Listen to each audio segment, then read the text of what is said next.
ما تعرفنا ريشة شوف عيشتنا اللي بدت عشرتنا سوليدير جيسكالا.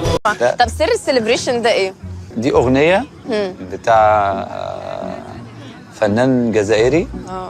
في أغنية بيغنيها فبيعمل الاحتفال ده. اوكي. فابني فأنت كان اغتصبتها؟ لا، فكان ابني بيحب يتفرج على الأغنية دي، وكان على طول بيعمل البتاع. فقال لي لو جبت جون لازم تعمل لي البتاع دي. من ساعتها بقى تجيب اجوان قصه بريئه، قصه بريئه جدا اهي. الناس بقى بتقعد والله قصه حلوه. طب كريم بقى، كريم بما انك انت ذكرت كريم لو جاله عرض في الاهلي والصفاقسي هتوديه فين؟ اهلي الصفاقسي؟ هيبدا في الصفاقسي وبعدين يجي هنا.